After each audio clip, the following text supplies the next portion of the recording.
Now, Brexit takes up a lot of time at the UK Parliament, but not all of it. After a very long campaign, Parliament will vote today on a year-long trial of proxy voting, which would essentially allow MPs on parental leave to have their votes cast by another MP on their behalf, meaning they don't have to be physically in the chamber to have their voice heard.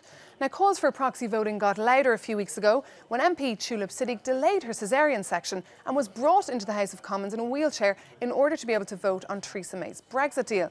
Now, joining me now for a little bit more on this story and to get her take is Sam Smethers. She's the head of Fawcett Society, which campaigns in London for women's representation in Parliament.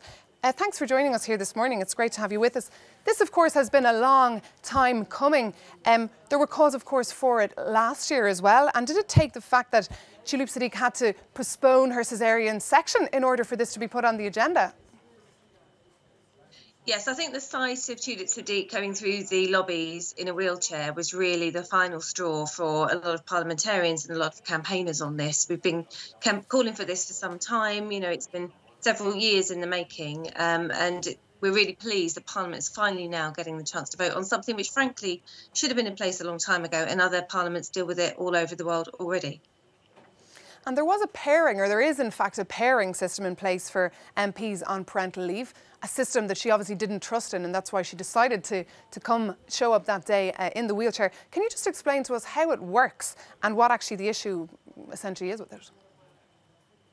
Well, the pairing system is a system run by the whips, essentially, and what that does is to say informally that if one member on one side of the House is going to be off on leave or is ill or whatever reason it might be, then they'll make sure that someone else on the other side, voting opposite to them, will also be absent for a particular vote. And that has worked in the past, but it broke down with Jo Swinson when she was on maternity leave, and Brandon Lewis, who was the Conservative Party chairman, famously voted, although she wasn't there to vote herself. And so I think MPs have lost faith in that system, particularly for issues of pregnancy and maternity. And I think the other important thing with this is that it shouldn't be a matter of somebody's informal gift to you as to whether you're entitled to leave if you're on maternity leave. You know, that isn't how it works in the workplace.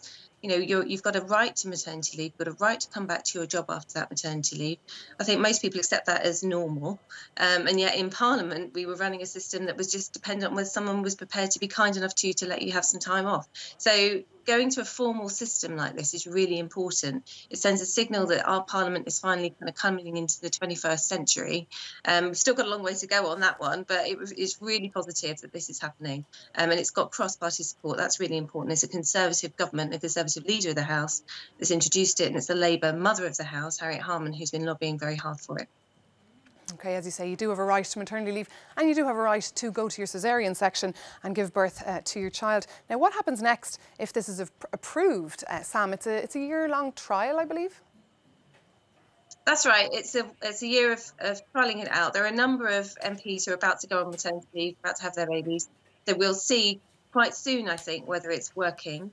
And obviously, you mentioned it. You know, we've got a very difficult, sensitive political time in the UK at the moment with the Brexit vote. So it will really be tested in that sense. But it's important that this really does work, and that we give it a good chance to operate, and that we come back at the end of that year and put something in place permanently.